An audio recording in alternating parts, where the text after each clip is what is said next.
Hello students, welcome to my class. आज हम लोग एक नया चैप्टर शुरू करेंगे।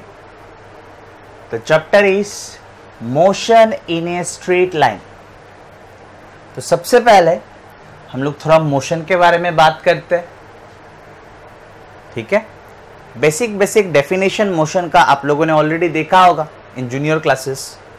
अगर आपको कुछ भी नहीं पता मोशन के बारे में तब भी कोई प्रॉब्लम नहीं, क्योंकि हम लोग एकदम जीरो लेवल से बात करेंगे, ठीक है। तो स्टूडेंट्स, पूरा यूनिवर्स का, पूरा दुनिया का हर एक ऑब्जेक्ट, छोटा से छोटा हो या बड़ा से बड़ा हो, हर एक ऑब्जेक्ट, हर एक particle is in motion, is in motion. Now what is motion? Motion is basically change in position. एक ऑब्जेक्ट का पोजीशन अगर चेंज होता है तब हम लोग कहते हैं कि वो मोशन पे है। तो स्टूडेंट्स, मोशन और रेस्ट को लेके कुछ मतलब डाउट्स है स्टूडेंट्स को। फॉर एग्जाम्पल, अगर मैं आप लोगों को पूछूं this board is at rest और इन मोशन, तो कुछ स्टूडेंट्स का आंसर आएगा कि sir this board is at rest.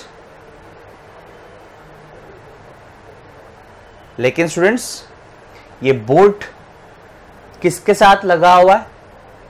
Wall के साथ फिट किया हुआ है। वॉल किस चीज के ऊपर खड़ा है? ग्राउंड के ऊपर। ग्राउंड किसका पार्ट है? अर्थ का पार्ट है। अभी आप बोलिए अर्थ इज एट रेस्ट और इन मोशन, तो आप बोलेंगे sir earth is in motion. Earth ऐसे भी घूम रहा है और साथ ही साथ सन के चारों ओर रिवॉल्व भी हो रहा है, अबाउट इट्स ओन एक्सिस ऐसे रोटेट हो रहा है और सन के चारों ओर रिवॉल्व भी हो रहा है। तो अगर अर्थ ही मोशन पे है, अर्थ का ही अगर पोजीशन फिक्स नहीं है तो इस बोर्ड का पोजीशन कैसे फिक्स हो गया? If earth is in motion तो बोर्ड कैसे रेस्ट पे आ गया? समझ में आ रहा है स्टूडेंट्स? सो दुनिया का हर एक पार्टिकल, हर एक ऑब्जेक्ट इज इन मोशन। तो ये सब चीज पढ़ाने के बाद जब हम लोग स्टूडेंट्स को बोलते हैं कि एक एग्जाम्पल दो, एक ऐसा चीज का एग्जाम्पल दो जो एब्सोल्यूट रेस्ट पे है, तो काफी स्टूडेंट्स आंसर देता है कि sir sun is at absolute rest. So students, हम लोग को पता है कि सन के चारों ओर बाकी सब प्लैनेट्स घूम रहा है और सबको मिला के हम लोग कहते हैं solar system, including the sun. Students, solar system खुद रेस्ट पे नहीं है तो सन कैसे रेस्ट पे आ जाएगा? Sun is part of our solar system and solar system किसका पार्ट है? It is part of our milky way galaxy. काफी सोलर सिस्टम्स मिलके बनता है गैलेक्सी। Clear students? तो सन रेस्ट पे नहीं है। कैसे? बिकॉज सन है हम लोग के सोलर सिस्टम का एक पार्ट। सन है सोलर सिस्टम का एक पार्ट और सोलर सिस्टम खुद गैलेक्सी में about the centre of Galaxy move कर रहा है। तो अगर गैलेक्सी खुद मूव कर रहा है तो सन कैसे रेस्ट पे आ सकता है? Clear students? तो students, rest and motion are relative terms. Rest and motion are relative terms. तो आप बोलेंगे सर तब तो रेस्ट बात ही नहीं आता है, हम लोग रेस्ट यूज ही नहीं कर पाएंगे, हम लोग बोल ही नहीं पाएंगे कोई भी ऑब्जेक्ट रेस्ट पे है। तो मैं बोलूंगा हाँ बोल पाएंगे, लेकिन आपको इसके साथ साथ ये भी मेंशन करना पड़ेगा कि आप किसके रेस्पेक्ट में बोल रहे हो? समझ में आ रहा है स्टूडेंट्स? किसके रेस्पेक्ट में बोल रहे हो? आप ऐसे नहीं बोल सकते the board is at rest. आपको बोलना पड़ेगा with respect to this wall, जो कि बोर्ड के पीछे है। With respect to this wall, with respect to this wall, the position of this board is not changing. Wall के रेस्पेक्ट में अगर देखा जाए तो बोर्ड का पोजीशन चेंज नहीं हो रहा है। That means with respect to the wall this board is at rest, but that does not mean that the board is at absolute rest. अब बोलेंगे सर एब्सोल्यूट रेस्ट का थोड़ा समझा देंगे। हाँ, एब्सोल्यूट रेस्ट का मतलब होता है दुनिया के हर एक ऑब्जेक्ट के हिसाब से रेस्ट पे है, ऐसा बात तो नहीं है। सन से अगर देखेंगे तब ये बोर्ड रेस्ट पे है क्या? नहीं। सन से तो आप देखेंगे कि आरती घूम रहा है, तो बोर्ड कैसे रेस्ट पे आ जाएगा? तो students, same object can be at rest and in motion simultaneously. एक ही टाइम में एक ही ऑब्जेक्ट रेस्ट में भी हो सकता है और मोशन में भी हो सकता है। ठीक है? So rest and motion they are relative terms, they are relative terms. Depend करता है आप किसके साथ रिलेट करके बोल रहे हो। समझ में आ रहा है स्टूडेंट्स? फॉर एग्जाम्पल मान लेते हैं ये मार्कर को लेके ऐसे लेके मैं मूव कर रहा हूं। अगर ऐसे मार्कर को लेके मूव करूं तो मेरे रेस्पेक्ट में अगर देखेंगे, मेरे रेस्पेक्ट में the position of this marker is not changing. अगर मैं मार्कर को लेके ऐसे मूव करूं तो with respect to me the position of this marker is fixed. That means with respect to me this marker is at rest, but at the same time मेरे camera के respect में, with respect to my camera the position of this marker is changing. With respect to camera, with respect to my camera, the position of this marker is changing. That means with respect to this camera this marker, the same marker is in motion. तो students, ये depend करता है कि आप किसके respect में देख रहे हो। और एक एग्जांपल दूंगा। मान लेते हैं कि मैं एक ट्रेन पे सफर कर रहा हूं, एक ट्रेन जर्नी पे हूं। स्टूडेंट्स, मैं और मेरा दोस्त बैठ के बात कर रहे हैं। तो students, with respect to me हम दोनों एक ही साथ बैठ के बात कर रहे हैं और ट्रेन चल रहा है। तो with respect to me my friend, मेरा जो फ्रेंड है वो किस पे, कौन सा स्टेट पे है? रेस्ट। क्योंकि मेरे हिसाब से उसका पोजीशन चेंज नहीं हो रहा है। लेकिन इस ट्रेन के बाहर भी तो आदमी है, इस ट्रेन के बाहर भी तो आदमी है। मान लेते हैं ट्रेन के बाहर एक आदमी है जो रास्ते पे खड़ा है। Clear students?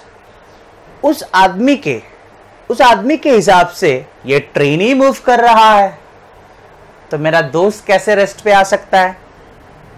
So with respect to that man outside the train, पूरा ट्रेन ही मूव कर रहा है। The entire train is changing its position. That means with respect to that man my friend is in motion. लेकिन मेरे हिसाब से उसका पोजीशन चेंज नहीं हो रहा है, मेरे साथ ही बैठा है। टाइम तो जा रहा है लेकिन टाइम के साथ साथ उसका पोजीशन चेंज नहीं हो रहा है। So with respect to me my friend is at rest. Students, एक ही टाइम में एक ही ऑब्जेक्ट रेस्ट पे भी रह सकता है और मोशन पे भी रह सकता है। डिपेंड करता है आप किसके रिलेटिव में देख रहे हो। समझ में आया स्टूडेंट्स? इस चैप्टर में आगे हम लोग मोशन रिलेटेड प्रॉपर्टीज देखेंगे। मोशन को एक्सप्लेन करने के लिए क्या क्या चाहिए, मोशन को एक्सप्लेन करने के लिए हम लोग कुछ फिजिकल क्वांटिटीज भी देखेंगे, लाइक वेलोसिटी, एक्सीलरेशन एसेट्रा। लेकिन there will be some restrictions. क्या क्या रेस्ट्रिक्शंस? नंबर 1, इस चैप्टर में ऑब्जेक्ट जब स्ट्रेट लाइन में मूव करेगा, ऑब्जेक्ट जब स्ट्रेट लाइन में मूव करेगा, उसी चीज के बारे में हम लोग पढ़ाई करेंगे। इसीलिए चैप्टर का नाम क्या है? Motion in a straight line. ठीक है स्टूडेंट्स, और इसको motion in a straight line को रेक्टिलिनियर मोशन भी कहा जा सकता है। Rectilinear motion. Students, motion can be horizontal, motion can be vertical, motion can be slanted, but कैसा मोशन होना पड़ेगा? They should be straight. समझ में आया? Next, cause of motion। इस चैप्टर में कॉज ऑफ मोशन के बारे में हम लोग बात नहीं करेंगे। स्टूडेंट्स, एक बॉडी पे जब फोर्स एक्सर्ट होता है तब वो मोशन पे आता है। एक बॉडी पे जब फोर्स एक्सर्ट होता है तब वो मोशन पे आता है। तो कॉज कौन हुआ? फोर्स। लेकिन हम लोग इस चैप्टर में कॉज ऑफ मोशन के बारे में बात नहीं करेंगे, सिर्फ फिजिक्स ऑफ मोशन देखेंगे। और फिजिक्स ऑफ मोशन को ही कहते हैं काइनेमेटिक्स। फिजिक्स ऑफ मोशन को ही कहते हैं काइनेमेटिक्स। लेकिन यहां पे हम लोग किसके बारे में बात नहीं करेंगे? कॉज के बारे में, यानी कि फोर्स के बारे में बात नहीं करेंगे। उसके बारे में हम लोग एक अलग चैप्टर में बात करेंगे। Clear students? सो काइनेमा जो है, इट्स अ ग्रीक वर्ड, इसका मतलब होता है मोशन। तो पहला 2 पॉइंट क्लियर हो गया। क्या क्या रिस्ट्रिक्शन है? नंबर 1 मैंने बोला क्या, कि इस चैप्टर में हम लोग सिर्फ motion in a straight line, along a straight line he explain करेंगे या उसके बारे में चर्चा करेंगे। नंबर 2, क्यों मोशन पे है उसके बारे में बात नहीं करेंगे। क्यों मोशन पे है उसके बारे में बात ना करके, कॉज ऑफ मोशन के बारे में बात ना करके, अगर हम लोग मोशन को स्टडी करते हैं, मोशन का फिजिक्स समझने का कोशिश करते हैं, तो उस ब्रांच ऑफ फिजिक्स को क्या कहते हैं? काइनेमेटिक्स। ठीक है। नंबर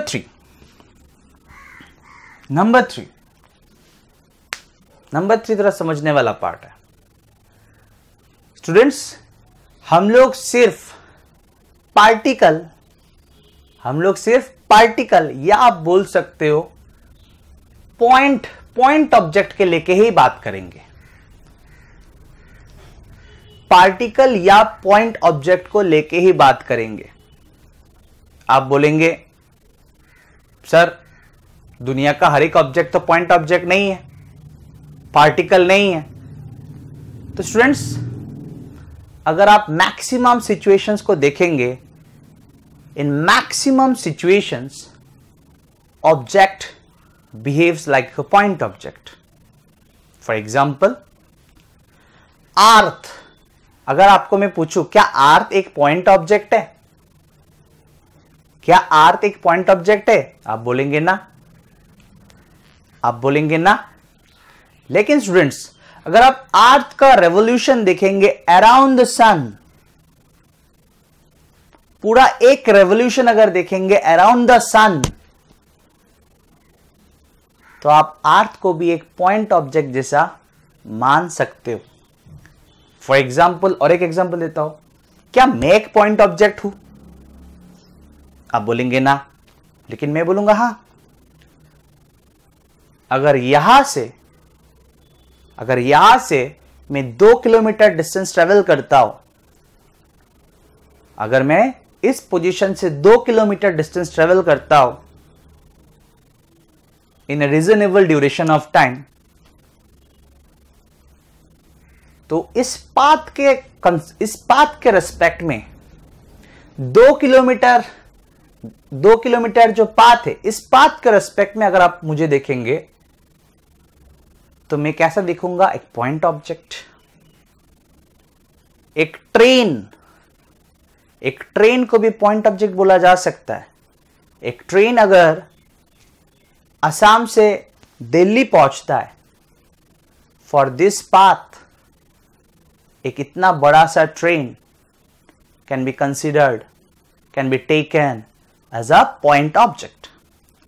तो स्टूडेंट्स, इस चैप्टर में हम लोग सिर्फ पॉइंट ऑब्जेक्ट्स यानी कि पार्टिकल्स के बारे में ही बात करेंगे। पार्टिकल्स का मोशन, पॉइंट का मोशन के बारे में ही बात करेंगे। अगर मैं बोलूं कि एक कार मूव कर रहा है तो उस कार को मैं एक पॉइंट ऑब्जेक्ट मानूंगा। Clear students? और कुछ बात है। For example, this is a marker. थोड़ा ध्यान देना students, this is a marker. यहां से अगर यहां मूव करता है, कहां से कहां? यहां से अगर यहां मूव करता है तो आप बोलेंगे डिस्टेंस तो काफी छोटा ही है, डिस्टेंस तो काफी छोटा ही है। तो इस डिस्टेंस के हिसाब से तो इस मार्कर को सर आप पॉइंट ऑब्जेक्ट नहीं मान सकते, ठीक है ना? लेकिन स्टूडेंट्स, तब भी हम लोग इन सब पार्टिकल्स को भी यहां पे डाल सकते हैं। लेकिन मोशन जो है वो कैसा होना चाहिए?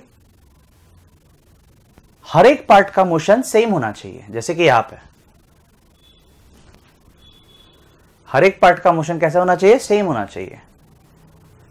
हर एक पार्ट ने कितना डिस्टेंस ट्रेवल किया? सेम डिस्टेंस ट्रेवल किया। लेकिन अगर मोशन ऐसे हुआ, देखना स्टूडेंट ध्यान से,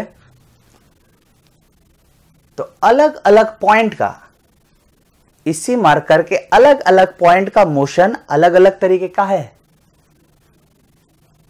और एक बार दिखाऊंगा। इस केस में हर एक पॉइंट का मोशन का प्रॉपर्टी सेम है, ठीक है? हर एक पार्टिकल का मोशन का प्रॉपर्टी सेम है। तो ऐसे केसेस को भी हम लोग यहां पे डाल सकते हैं।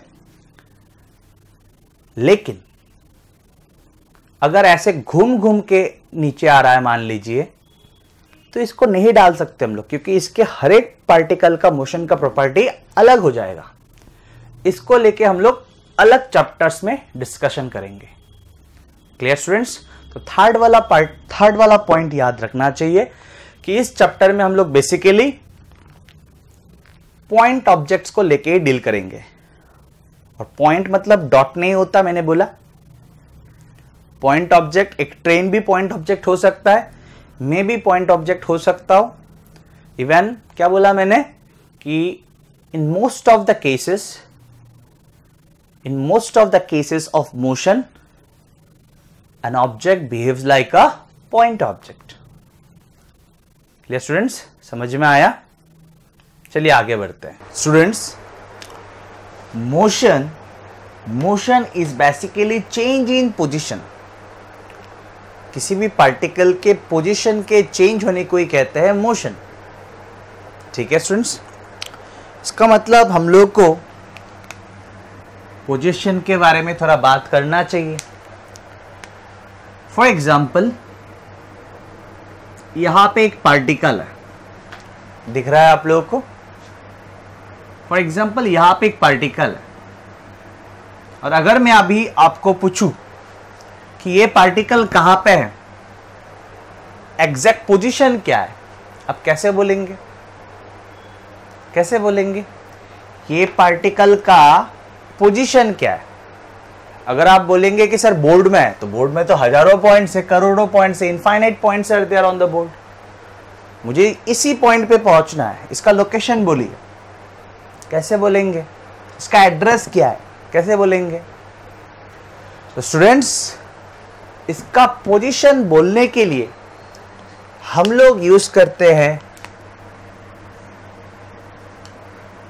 Rectangular coordinate system.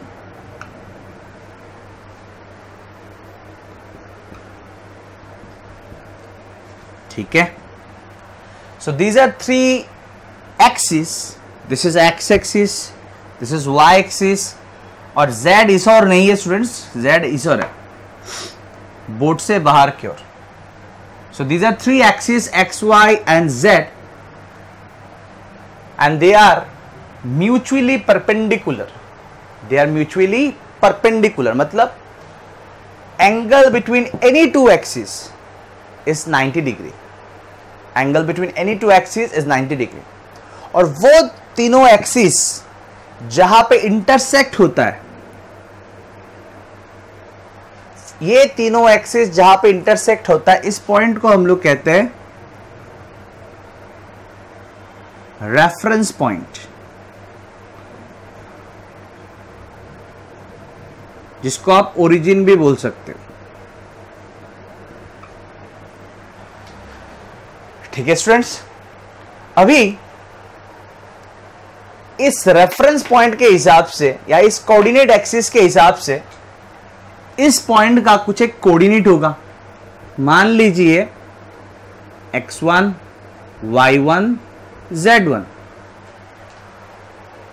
ठीक है, तो अगर मैं बोलूंगा अभी फिर से कि इस पॉइंट का कोऑर्डिनेट क्या है, इस पॉइंट का लोकेशन क्या है, तो आप एग्जैक्टली बोल देंगे इसका कोऑर्डिनेट है x1, y1, z1. ये कोऑर्डिनेट्स क्या बोल रहा है, इसका पोजीशन बोल रहा है. ये कोऑर्डिनेट्स क्या बोल रहा है, इस पार्टिकल का पोजीशन बता रहा है आपको एग्जैक्टली. समझ में आया स्टूडेंट्स? नाउ पार्टिकल तो एक ही जगह पे बैठा नहीं रहेगा, इसका पोजीशन चेंज होगा, इसका पोजीशन चेंज होगा. और अगर पोजीशन चेंज होता है तो टाइम के साथ चेंज होगा. पोजीशन अगर चेंज होता है तो टाइम के साथ चेंज होगा. ठीक है, अगर आप बोलेंगे कि ये एक पार्टिकल है जो इस पोजीशन पे था एट टाइम t1,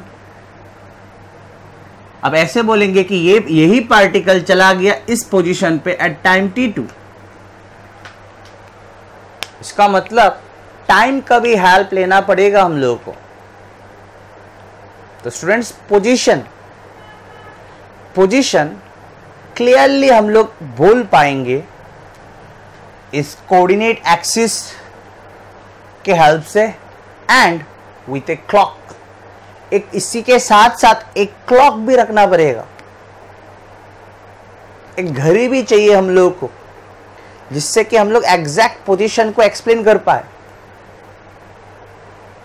ये वाला सिर्फ लोकेशन बोलेगा, ये जो कोऑर्डिनेट सिस्टम है ये क्या बोलेगा, लोकेशन बोलेगा.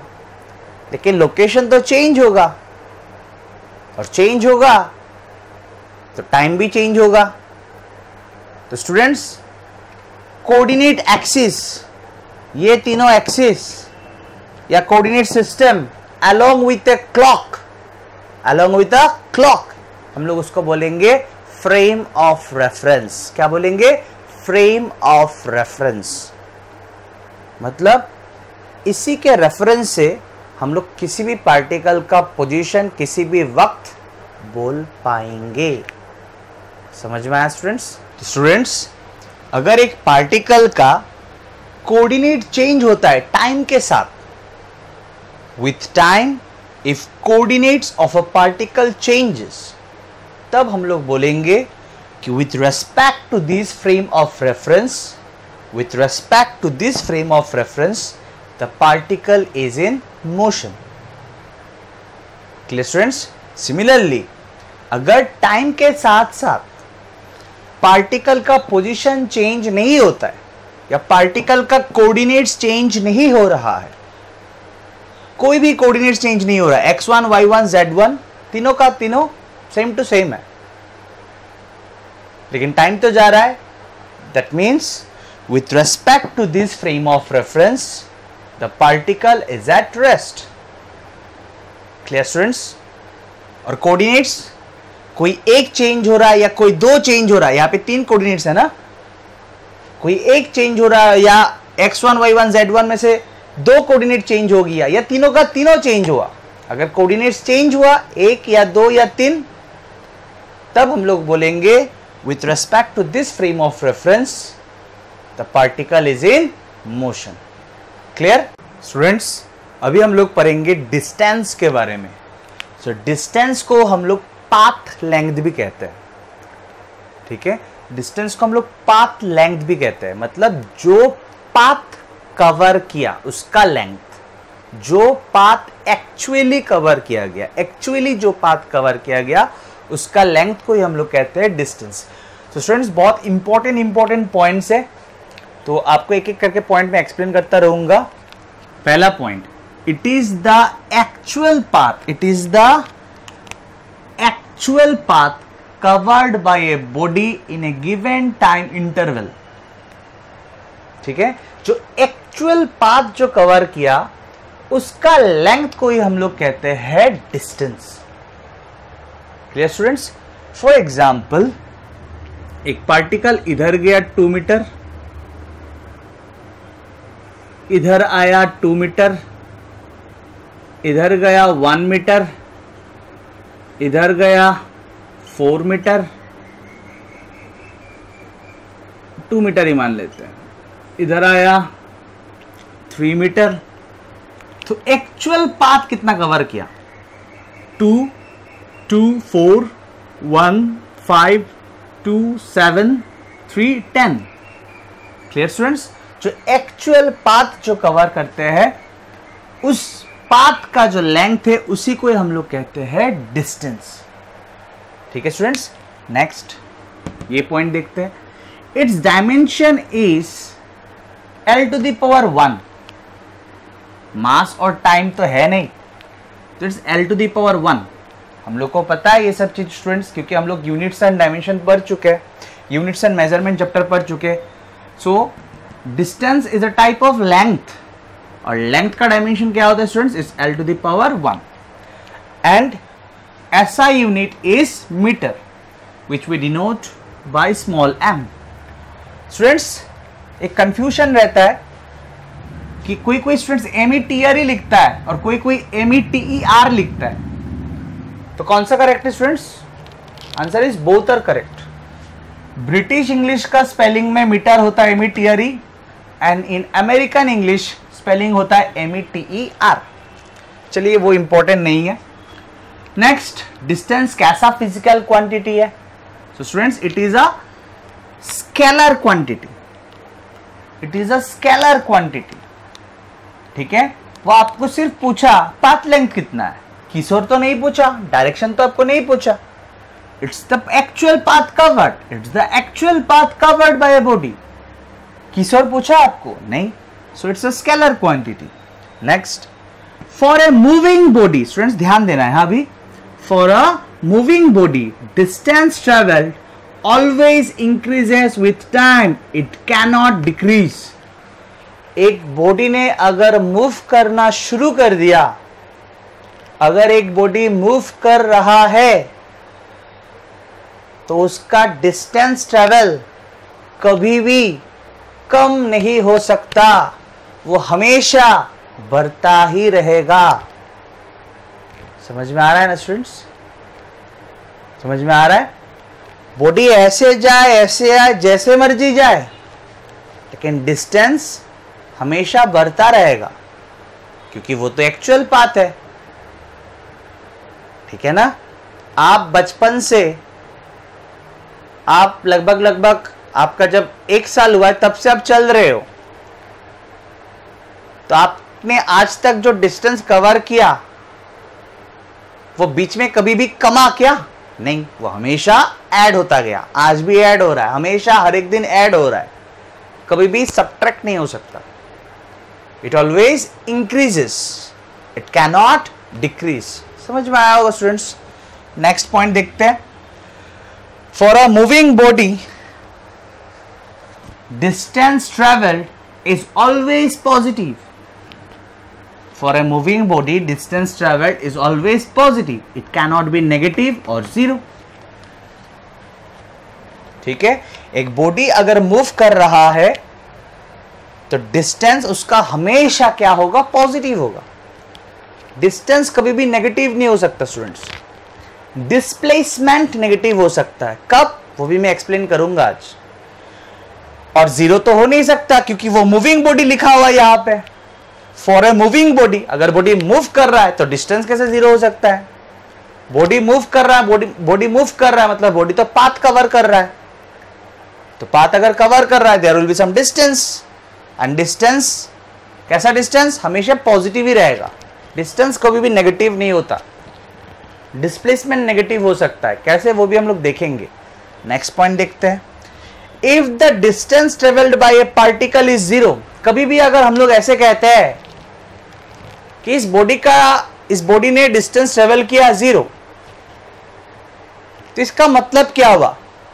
या अगर हम लोग कहते हैं कि इस बॉडी का डिस्टेंस है 2 मीटर, आपने पूछा थोड़ी देर बाद और 1 घंटे के बाद इसका डिस्टेंस है 2 मीटर,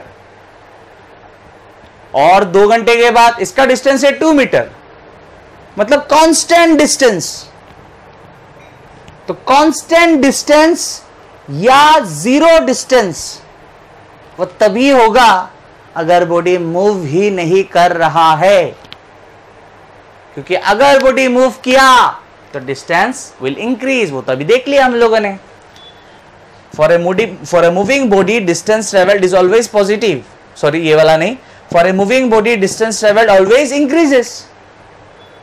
लेकिन अगर मैं कहता हूं कि डिस्टेंस ट्रेवल्ड इज जीरो, या अगर कहता हूं कि distance travelled is 2 metre and it is not changing, इसका मतलब क्या होगा स्टूडेंट्स? इसका मतलब यह होगा कि बॉडी जो है वो मूव नहीं कर रहा है, then it must be at rest, it must be in rest. Clear students? आप लोगों ने जूनियर क्लासेस में भी डिस्टेंस के बारे में पढ़ा होगा, तो मैंने और क्लियर करवा दिया। ठीक है, ऐसा नहीं कि मैंने ऐसे ही खुद से आके क्लियर करवाया, ये हम लोग के सिलेबस में है। ठीक है स्टूडेंट्स, क्लियर हुआ? स्टूडेंट्स अभी हम लोग देखेंगे डिस्प्लेसमेंट। तो देखते हैं पहला पॉइंट, ए वेक्टर। तो सबसे पहले हम लोग का ये समझ में आ जाना चाहिए कि it is a vector quantity. शुरू ही किया ए वेक्टर बोल के। A vector drawn from initial position to final position of a particle. A vector drawn from initial position to final position of a particle. देखते हैं। तो मान लेते हैं कि एक पार्टिकल यहां से मूव करना शुरू किया और यहां पे आ गया। सो this is the initial position and this is the final position. तो डिस्प्लेसमेंट क्या होगा? This is the displacement vector. Initial point से फाइनल पॉइंट, इनिशियल पॉइंट से फाइनल पॉइंट की ओर जो वेक्टर होगा उसी को हम लोग कहते हैं डिस्प्लेसमेंट वेक्टर। अगर वेक्टर है तो डायरेक्शन होगा। डायरेक्शन किस ओर होगा? यहां पे देख के समझ में आ रहा है, drawn from initial position to final position, मतलब डायरेक्शन जो होगा वेक्टर का वो किस ओर होगा? Towards final position. Clear students? So this is the direction और मैग्नीट्यूड यानी कि लेंथ। मैग्नीट्यूड ऑफ द वेक्टर क्या होगा? मैग्नीट्यूड ऑफ द वेक्टर क्या होगा? It is the shortest possible distance और शॉर्टेस्ट पॉसिबल क्या बोलूं, path between initial point and final point. Straight line है ना, ये स्ट्रेट लाइन है, तो स्ट्रेट लाइन क्या होगा? दो पॉइंट के बीच में स्ट्रेट लाइन क्या होगा? It is the shortest path. तो सेकेंड पॉइंट देखते students, the magnitude of displacement is the shortest distance covered between initial and final position। ध्यान से सुनना है, बहुत इजी है। So this is the initial position and final position। This is the initial position and this is the final position। अगर displacement का magnitude आप लोगों को पता है, अगर डिस्प्लेसमेंट वेक्टर का मैग्नीट्यूड के बारे में आपको कुछ मतलब डिस्प्लेसमेंट वेक्टर का मैग्नीट्यूड अगर आपको चाहिए तो it is the shortest possible path और shortest distance between initial point and final point. क्यों? क्योंकि स्ट्रेट से और शॉर्ट क्या हो सकता है, दो पॉइंट के बीच में आप शॉर्टेस्ट पाथ क्या हो सकता है, it is a straight line. समझ में आया स्टूडेंट्स? क्लियर? नेक्स्ट देखते हैं, इट्स डायमेंशंस आर, तो डिस्टेंस का अगर सिर्फ मैग्नीट्यूड देखेंगे तो वो तो एक टाइप ऑफ लेंथ ही है ना। यहां पे भी हम लोगों ने लिखा था magnitude of displacement is the shortest distance, तो वो एक distance is a type of length, तो डायमेंशन क्या होगा, L1 होगा। बाकी मास टाइम ये सब नहीं है, तो m to the power 0 time to the power 0 लिखा। एंड अगर मैग्नीट्यूड के एंगल से देखा जाए तो it is a type of distance. कैसा distance? Shortest distance, shortest distance. तो अगर डिस्टेंस है तो ऐसा यूनिट फिर से क्या होगा, इट्स यूनिट ऑफ, ऐसा यूनिट ऑफ डिस्टेंस ही होगा, इट्स मीटर। क्लियर? समझ में आया students? Next, it depends upon the initial and final position and not upon the actual path. Actual path, किस पाथ से गया उससे उसको कुछ लेना देना नहीं है डिस्प्लेसमेंट को। ऐसे गया ना कैसे गया उससे कुछ लेना देना नहीं है। डिस्प्लेसमेंट को सिर्फ लेना देना है initial point and final point से। डिस्प्लेसमेंट वेक्टर सिर्फ डिपेंड करता है initial point and final point के ऊपर। Clear students? क्लियर? किस पाथ से गया, एक्चुअल पाथ क्या है, डिस्प्लेसमेंट उसके बारे में आपको कोई इंफॉर्मेशन नहीं देगा। ठीक है? डिस्प्लेसमेंट का मैग्नीट्यूड आपको क्या बोलेगा, शॉर्टेस्ट पाथ बोलेगा। ठीक है? बाकी एक्चुअल पाथ तो कुछ भी पाथ हो सकता है, जरूरी नहीं है कि पार्टिकल ऐसे मूव किया, वो कैसे भी मूव कर सकता है। लेकिन डिस्प्लेसमेंट आपको एक्चुअल पाथ के बारे में कोई भी आइडिया नहीं देगा। Clear students? नेक्स्ट पॉइंट देखते हैं, बहुत इजी है। ठीक है, सब बहुत इजी है। Next students, for a moving body displacement can increase और डिक्रीज विथ टाइम। एक मूविंग बॉडी के लिए डिस्प्लेसमेंट बढ़ भी सकता है और कम भी सकता है। Clear students? दिखाते हैं। फॉर एग्जाम्पल यहां से एक बॉडी ने मूव करना शुरू किया, ध्यान देना है स्टूडेंट्स, हाँ, और वो ऐसे मूव कर रहा है। ठीक है, मान लीजिए यहां तक आया, तो डिस्प्लेसमेंट क्या होगा स्टूडेंट्स? ठीक है, और एक बार देख लेते हैं। मान लेते हैं वही बॉडी है, अभी यहां पे आया, तो डिस्प्लेसमेंट होगा ये वाला। तो डिस्प्लेसमेंट बढ़ा या कमा, डिस्प्लेसमेंट बढ़ा या कमा, अब बोलेंगे डिस्प्लेसमेंट बढ़ा, डिस्प्लेसमेंट बढ़ा। जब बॉडी यहां पे आया था ये था डिस्प्लेसमेंट, और जब बॉडी यहां पे आया तो ये हुआ डिस्प्लेसमेंट, तो डिस्प्लेसमेंट तो बड़ा क्लियरली दिख रहा है। तो स्टूडेंट्स हम लोग को ये याद रखना है कि डिस्प्लेसमेंट तब बढ़ता है when body moves away from initial position. अगर बॉडी इनिशियल पोजीशन से अवे जाएगा, इनिशियल पोजीशन से दूर जाएगा, तो डिस्प्लेसमेंट बढ़ेगा। स्टूडेंट्स अभी हम लोग देखेंगे कि displacement can decrease with time. Displacement can decrease with time. Displacement time के साथ साथ कम भी हो सकता है। एक एग्जांपल देखते हैं। मान लेते हैं this is initial position, this is initial position. Particle जो है वो ऐसे मूव किया और यहां पे आया। ठीक है, सो ये हुआ इनिशियल पोजीशन और ये हुआ final position, and this is the path. ये वो पाथ है जिस पाथ से पार्टिकल मूव किया। तो स्टूडेंट डिस्प्लेसमेंट क्या होगा? This is the displacement vector. ठीक है, नेक्स्ट इसी केस को फिर से मैं यहां पे दिखाता हूं। पार्टिकल मान लीजिए इसी पॉइंट से शुरू किया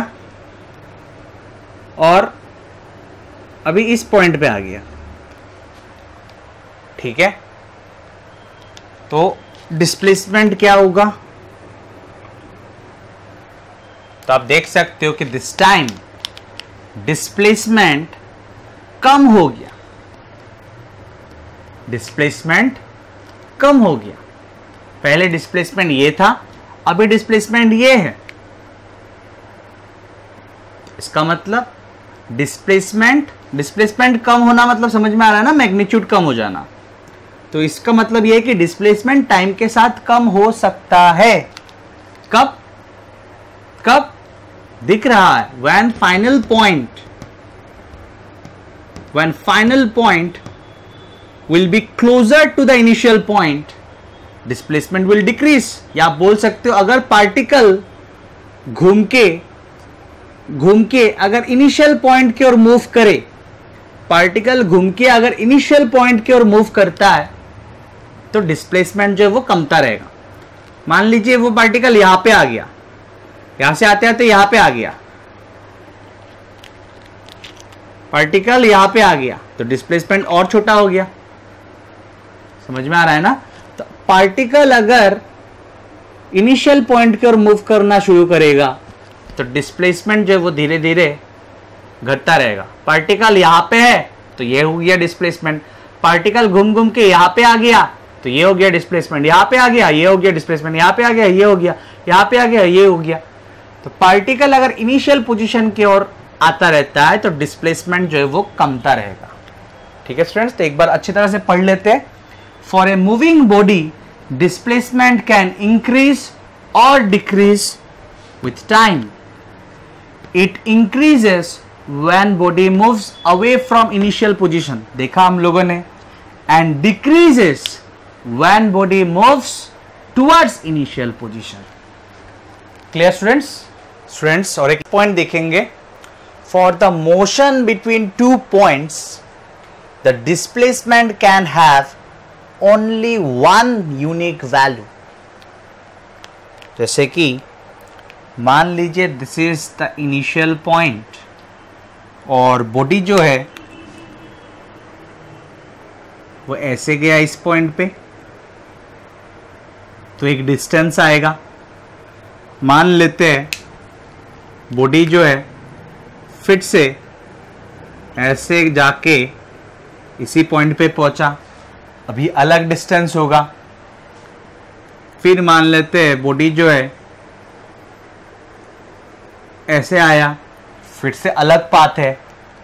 initial point final point same है लेकिन पाथ अलग अलग है, तो डिस्टेंस भी अलग अलग होगा for the same initial and final point.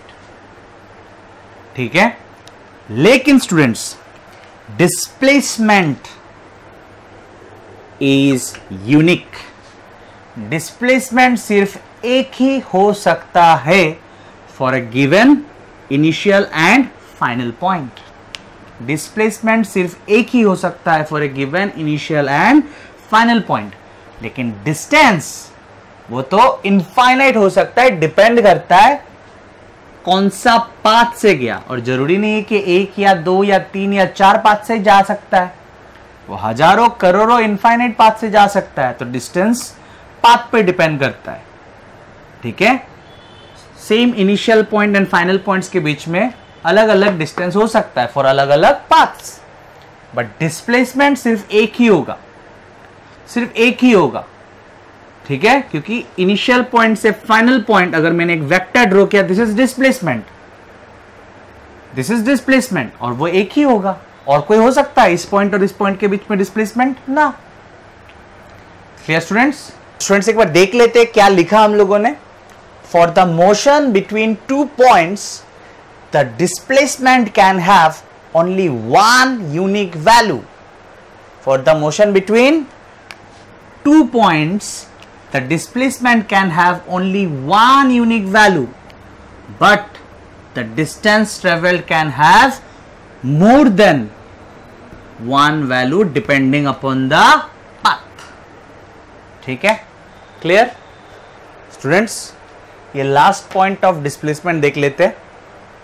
For a moving body displacement can be positive, negative और जीरो।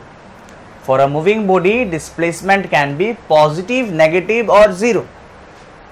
ठीक है, तो स्टूडेंट सबसे पहले हम लोग के दिमाग में ये बात क्लियरली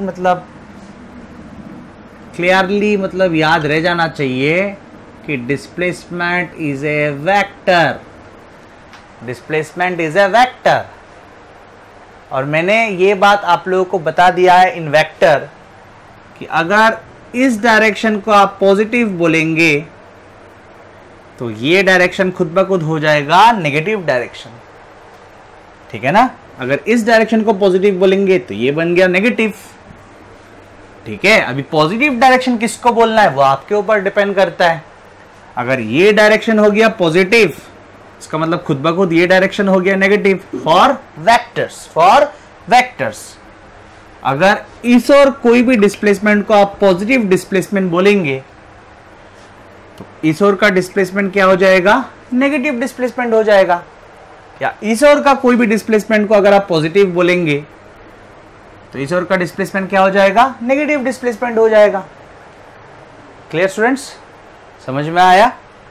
अभी बात आता है डिस्प्लेसमेंट, एक मूविंग बॉडी का डिस्प्लेसमेंट कैसे जीरो आ सकता है। एक मूविंग बॉडी का डिस्प्लेसमेंट कैसे जीरो आ सकता है, पॉसिबल है। मान लीजिए ये एक पॉइंट है, यहां से एक बॉडी निकला, दुनिया घूमा और यहां पे आ गया, तो इनिशियल पॉइंट कौन है, ये वाला। फाइनल पॉइंट कौन है, ये वाला। तो डिस्प्लेसमेंट क्या होता है स्टूडेंट्स, इनिशियल पॉइंट से फाइनल पॉइंट का वेक्टर हम लोग खींचते हैं, लेकिन यहां पे तो इनिशियल पॉइंट और फाइनल पॉइंट दोनों सेम पॉइंट है।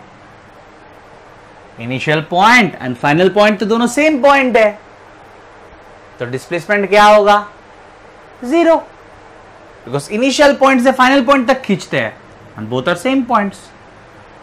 समझ में आया स्टूडेंट्स, समझ में आया? फॉर एग्जाम्पल, और एक एग्जाम्पल देता हूं। मान लेते हैं घर है मेरा इनिशियल पॉइंट। घर जो है वो मेरा इनिशियल पॉइंट है। घर से मैं निकला सुबह को, कॉलेज गया, उसके बाद कोचिंग क्लासेस गया, उसके बाद मैं घर आया। मेरा डिस्प्लेसमेंट कितना है, जीरो है। इनिशियल पॉइंट क्या है मेरा, घर, और फाइनल पॉइंट किसको बोला मैंने, घर, तो मेरा डिस्प्लेसमेंट क्या हुआ, जीरो। समझ में आया स्टूडेंट्स, समझ में आया? बहुत इजी है स्टूडेंट्स। चलिए अभी देखते हैं relation between distance and displacement. ठीक है, डिस्टेंस और डिस्प्लेसमेंट के बीच में क्या रिलेशन है, तो ध्यान से देखिए। यहां पे मान लेते हैं दिस इज इनिशियल पॉइंट, और यहां से एक ऑब्जेक्ट स्ट्रेट लाइन में ही मूव किया।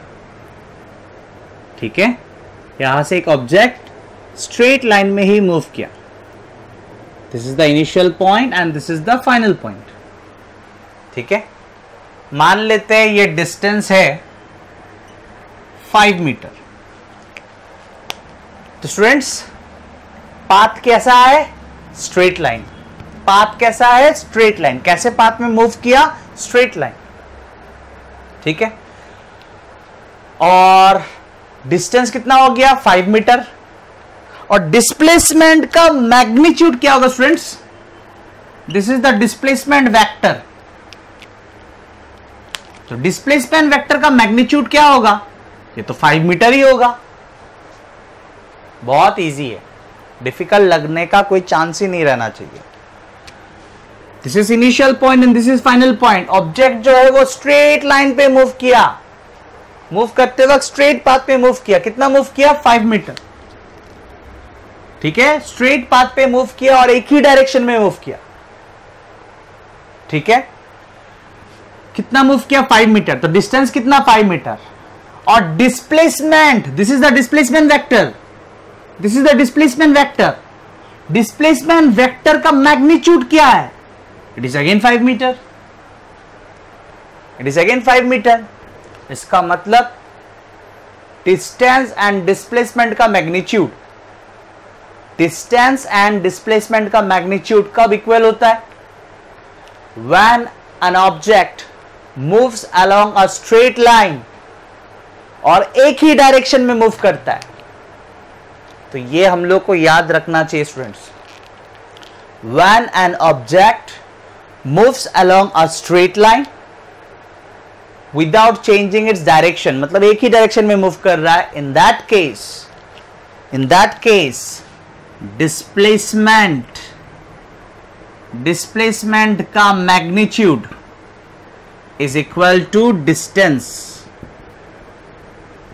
अगर आप बोलेंगे सर मैग्नीट्यूड क्यों लिखा?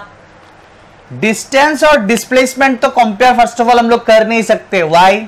Because distance is a scalar quantity and displacement is a vector quantity. Scalar और वेक्टर को तो इक्वल या कोई किसी प्रकार का कंपैरिजन नहीं हो सकता। This is a scalar and this is a vector. अगर कंपैरिजन कर ही रहे तो डिस्प्लेसमेंट का मैग्नीट्यूड बोलना पड़ेगा, डिस्प्लेसमेंट का मैग्नीट्यूड बोलना पड़ेगा। मैं ऐसे नहीं लिख सकता कि distance is equal to displacement. Scalar can not be equal to vector, scalar should be equal to scalar. तो magnitude of displacement, magnitude of a vector, magnitude में क्या रहता है? सिर्फ मैग्नीट्यूड में क्या रहता है? सिर्फ नंबर एंड यूनिट। जैसे कि इस डिस्टेंस का मैग्नीट्यूड क्या है? 5 मीटर। इस डिस्प्लेसमेंट का मैग्नीट्यूड क्या है? 5 मीटर। तो magnitude is a scalar quantity, हम लोग ऐसे लिख सकते हैं, लेकिन डिस्टेंस इक्वल्स टू डिस्प्लेसमेंट नहीं लिख सकते। तो ठीक है, ये बात हो गया। लेकिन distance equals to magnitude of displacement कब होता है? इक्वल कब होता है? समझ में आ गया? कब होता है इक्वल? जब एक ऑब्जेक्ट स्ट्रेट लाइन पे मूव करता है और एक ही डायरेक्शन में मूव करता है। Clear students? क्लियर? तो ये एक चीज क्लियर है। बाकी in all cases distance will be greater than magnitude of displacement। ठीक है? अगर ऑब्जेक्ट मान लीजिए स्ट्रेट पाथ पे मूव नहीं किया, ऐसे मूव किया, तो क्लियरली आप देख रहे हो this path, the length of this path will be obviously greater than 5 metre. तो इन ऑल अदर केसेस अगर एक ऑब्जेक्ट स्ट्रेट लाइन पे और एक ही डायरेक्शन में मूव नहीं करता है, तो it's obvious that for given 2 points distance will be greater than magnitude of displacement. तो if we combine this two, इन दोनों को अगर कंबाइन करके लिखे तो हम लोग लिख सकते हैं distance is always greater than और equal to magnitude of displacement. हमेशा distance is greater than magnitude of displacement होता है। और इक्वल कब होता है? इसको ग्रेटर देन और इक्वल टू कहते हैं। ठीक है? ग्रेटर देन और इक्वल टू। और equal to distance equals to magnitude of displacement कब होता है? बहुत बार बोल चुका है कि नहीं? यहां तक कोई प्रॉब्लम? ये समझ में आया? ये रिलेशन समझ में आया? इन दोनों को कंबाइन करके लिखा। ठीक है? या आप लिख सकते हो distance divided by magnitude of displacement. ये अगर इधर आ गया तो यहां पे क्या रह जाएगा? 1। सो this is the relation between distance and displacement. ये आपको हर एक बुक में नहीं मिलेगा, लेकिन ऑब्वियसली ये मैंने नहीं निकाला, मैंने भी किसी जगह पे पढ़ा ही होगा। मैं तो साइंटिस्ट तो नहीं हूं। तो स्टूडेंट्स ये पॉइंट आपको याद रखना, ये वाला। ठीक है?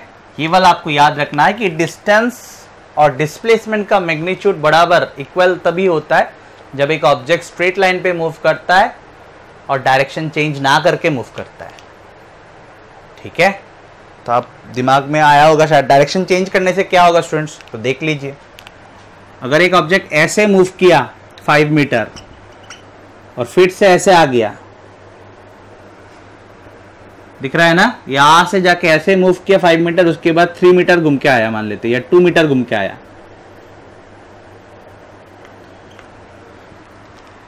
ऐसे जाके उसी पाथ से 2 मीटर घूम के आया, तो डिस्टेंस कितना हुआ 5 + 2 इट्स 7 मीटर। लेकिन डिस्प्लेसमेंट क्या हुआ यहां से यहां तक। इनिशियल पॉइंट और फाइनल पॉइंट को देखते हैं ना सिर्फ डिस्प्लेसमेंट के लिए, बाकी किस पाथ से मूव किया उससे हम लोगों को कुछ लेना देना नहीं है इन केस ऑफ डिस्प्लेसमेंट। तो ये कितना हुआ 3, ये अगर 2 है और ये कितना होगा 3 होगा। तो आप देख सकते हो कि स्ट्रेट लाइन पे ही मूव किया, but distance 5 + 2 7, distance is greater then displacement. तो सिर्फ स्ट्रेट लाइन बोलने से नहीं होता है, स्ट्रेट लाइन बोलना पड़ता है और बोलना पड़ता है कि एक ही डायरेक्शन में मूव कर रहा है। In that case only distance will be equals to magnitude of displacement. Clear students, एक एग्जांपल देखते हैं। A man starts from his home and walks 50 metre towards north. तो ईस्ट वेस्ट नॉर्थ साउथ का अगर बात आता है तो आप ऐसे लिख के रख दीजिए, ईस्ट वेस्ट नॉर्थ साउथ। ठीक है, अभी फिर से देखते हैं। ए मैन कहां से शुरू किया, स्टार्ट कहां से किया, होम से, and walks 50 metre towards north. तो इसको देख देख के बना लेते हैं। 50 मीटर टुवर्ड्स नॉर्थ, ठीक है। Then he turns towards east and walks 40 metre, ठीक है।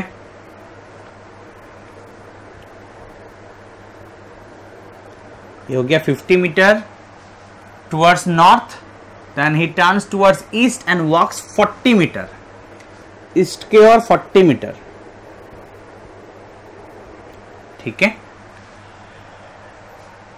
And then reaches to his office after moving 20 meter towards south. 20 meter towards south move किया। So if this is 50 then obviously 20 50 से कम है, ठीक है। तो ये है path, this is the path traversed by this man। ये path है जो इस मैन ने ट्रेवर्स किया। अभी क्वेश्चन तो नहीं लिखा हुआ है, जगह नहीं है इसलिए नहीं लिखा। सो स्टूडेंट्स, पहला क्वेश्चन आप लोग लिख लीजिए। So question number 1 is to find the distance covered by this man from his home to office, ठीक है। Find the distance covered by the man from his home to his office, ठीक है। तो वो तो क्या है, बहुत इजी है। 50 metre plus 40 metre plus 20 metre, ये है home, this is the home, ठीक है। और ये है ऑफिस। तो होम से ऑफिस तक कितना कवर किया, पाथ कितना कवर किया, 50 + 40 + 20, 50 + 40 इज 90 एंड 90 + 20 इज 110। तो पहला आंसर आ चुका है, ठीक है। सेकेंड क्वेश्चन भी लिख लीजिए। What is the displacement from home to office? What is the displacement from home to office? तो displacement जैसे कहते हैं, हम लोग पाथ को देखना बंद कर देते हैं, सिर्फ किसको देखते हैं, initial point and final point. तो इनिशियल पॉइंट से फाइनल पॉइंट की ओर होता है vector. This is the displacement vector, this is the displacement vector. ये मुझे निकालना है, this is the displacement vector, ठीक है। कैसे निकाले, तो ये वाला ट्रायंगल बना लेते हैं, ठीक है। ये लेंथ कितना है स्टूडेंट्स, 40। ये लेंथ कितना है, 40। इसका ये होम था तो H दिया, ये ऑफिस था तो O दिया, इसका कुछ नाम दे देता हूं, N दे देता हूं। सो ये लेंथ कितना है स्टूडेंट्स, इट्स 40 40 40। ये कितना है, अगर ये 50 और ये 20 है तो ये कितना होगा, इट्स 30। कोई प्रॉब्लम स्टूडेंट्स, नो। तो क्या मैं ये डिस्प्लेसमेंट का मैग्नीट्यूड निकाल पाऊंगा, यस, क्यों नहीं। क्या होगा इस डिस्प्लेसमेंट का मैग्नीट्यूड, तो पाइथागोरस थ्योरम लगा देते हैं। HO square equals to HN square plus ON square implies HO What is HO? It's magnitude of the displacement. It's root over HN square, मतलब 40 square प्लस ON square, मतलब 30 square. कोई problem students? ना. तो 40 square, it is basically 16 multiplied by 10 square, तो 100. Similarly 30 square, so 3 square is 9 multiplied by 10. 30 मतलब तो 3 multiplied by 10 है, तो 3 square 10 square बोलने से होगा. So 9 और 10 square is 100. ठीक है, 100 को कॉमन ले लेते हैं यहाँ पे. वैसे तो ये सब स्टेप स्किप कर देना चाहिए मुझे, फिर भी 100 को अगर कॉमन ले लेंगे तो ब्रैकेट में क्या आ जाएगा student? 16 plus 9 and 16 plus 9 is 25. Yes और no? So root over 100 is 10 and root over 25 is 5. It's 50 metre. ये क्या है? ये डिस्प्लेसमेंट है क्या? ना, डिस्प्लेसमेंट का मैग्नीट्यूड है sir. It is magnitude of displacement. Displacement is a vector. और आपने वेक्टर निकाला है क्या? नहीं निकाला. आंसर कंप्लीट है या इनकम्प्लीट है? इनकम्प्लीट है. क्यों? क्योंकि आपको बोला डिस्प्लेसमेंट निकालने के लिए, डिस्प्लेसमेंट का मैग्नीट्यूड निकालने के लिए सिर्फ नहीं बोला. इसका मतलब क्या चाहिए? डायरेक्शन भी चाहिए सर. डायरेक्शन भी चाहिए. सो ध्यान दीजिए, डायरेक्शन निकालते हैं. तो ध्यान से देखिए यहाँ पे. मान लेते हैं दिस एंगल इज थीटा. ठीक है, आप लोगों ने वेक्टर्स बहुत अच्छे से पढ़ा होगा, इसीलिए मैंने वेक्टर्स करवा दिया पहले. वैसे तो according to the syllabus vectors बाद में आता है, लेकिन मैंने वेक्टर्स पहले करवा दिया जिससे कि वेक्टर को लेके कोई प्रॉब्लम नहीं होना चाहिए. सो tan थीटा इक्वल्स टू क्या होगा स्टूडेंट्स? आपको पता है, it's perpendicular by base. For this angle this is perpendicular, this is base. It's 3/4 और सॉरी 30/40. It's basically 3/4. सो 30/40 लिखो क्या? नहीं, 30/40 लिख लिया. उसके बाद आ गया 3/4. कोई प्रॉब्लम नहीं स्टूडेंट्स. 30 40 और ये आया 50. 30 40 50. वह ध्यान दीजिए, यहाँ पे ध्यान दीजिए. ये देख के कुछ जाना पहचान नहीं लग रहा है क्या? tan ऑफ कितना डिग्री 3/4 होता है? वो स्पेशल ट्रायंगल क्या था? वो स्पेशल कैसा ट्रायंगल? Right angle triangle. मान लीजिए ये है 5, मान लीजिए नहीं, दिस इज हाइपोटेन्यूज. मान लेते ये 5 है और ये है 53 डिग्री और ये होगा 4 और ये होगा 3. ये एंगल कितना होगा? 37. ये ट्रायंगल याद रखना बहुत इजी है. एक ट्रिक दे सकता हूं मैं. 5 और 3 के बीच का एंगल होता है 53 डिग्री. 5 वाला साइड एंड 3 वाला साइड के बीच का एंगल होता है 53. तो 5 और 3 के बीच में 53. कितना इजी है याद रखना, हाँ या ना? और ये 53 है, ये 90 है, तो ये तो 37 होना पड़ेगा, जिससे कि सम कितना हो? 180. ट्राइंगल के एंगल्स का सम कितना होता है? 180. तो 3/4 है, 3/4. तो ध्यान से देखिए, 3/4 tan 37 कितना होगा? फॉर दिस एंगल का ऑपोजिट साइड परपेंडिकुलर होता है, तो tan 37 क्या होगा? 3/4 होगा. tan 37 क्या होगा? Perpendicular by base. एंगल के साथ वाला साइड इट्स बेस, एंगल का opposite side it's perpendicular. tan 37 क्या होगा? इट्स 3/4. समझ में आया? सो इंप्लाइज 3/4 के जगह पे आप लिख सकते हो tan 37 डिग्री.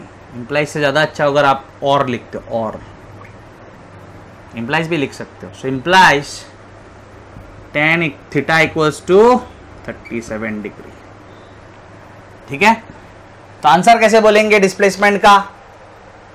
डिस्टेंस का तो बहुत इजी है, डिस्टेंस का तो सिर्फ मैग्नीट्यूड ही होता है. डिस्प्लेसमेंट का मैग्नीट्यूड आया मेरा 50. और डायरेक्शन कैसे बोलेंगे? तो हम लोग ऐसे बोल सकते हैं, ईस्ट के साथ, ये डायरेक्शन क्या है? ईस्ट के साथ. ध्यान से बोलने का भी एक तरीका है ना. डायरेक्शन क्या है सर? 37 डिग्री. होगा ऐसे? नहीं होगा. कैसे बोलेंगे डायरेक्शन? ईस्ट के साथ नॉर्थ की ओर 37 डिग्री है डिस्प्लेसमेंट का डायरेक्शन। डायरेक्शन ऑफ डिस्प्लेसमेंट क्या है? दिस द डिस्प्लेसमेंट किस ओर है? ईस्ट के साथ, ये ईस्ट है ना और ये नॉर्थ है, ईस्ट के साथ नॉर्थ के ओर 37 डिग्री, ईस्ट के साथ नॉर्थ के ओर 37 डिग्री। ठीक है, you can say the displacement is making an angle of 37 degree with east towards north। समझ में आया होगा? आया स्टूडेंट्स? और एक एग्जांपल देखते हैं। An object covers 1/4 of the circular path, 1/4 of the circular path। तो मैंने एक सर्कल ड्रॉ करके रखा, 1/4 बोला तो इसलिए इसको हम लोग 4 इक्वल पार्ट्स में डिवाइड कर देंगे, 1 2 3 4। ठीक है, an object covers 1/4 of the circular path, circle के अलोंग मूव किया। सो मान लेते हैं this is our initial point, this is 1/4 and this is our final point, और ऑब्जेक्ट जो है वो अलोंग द सर्कल मूव किया, अलोंग द सर्कल मूव किया। ठीक है, मतलब this is the initial point and this is the final point, 1/4। What will be the ratio of the distance and displacement of the object? मुझे यहां से यहां तक डिस्टेंस एंड डिस्प्लेसमेंट का रेशियो निकालने के लिए बोला गया, और ऑब्जेक्ट कैसे मूव किया? Along the circle. ठीक है, सो स्टूडेंट्स पाथ क्या है? This is the path. Path क्या है? This is the path. तो students let us consider that the radius of this circle is r, radius of this circle is r। तो total circle का length क्या होता है? टोटल सर्कल का length को हम लोग क्या कहते हैं? सरकमफरेंस। तो सरकमफरेंस क्या होगा?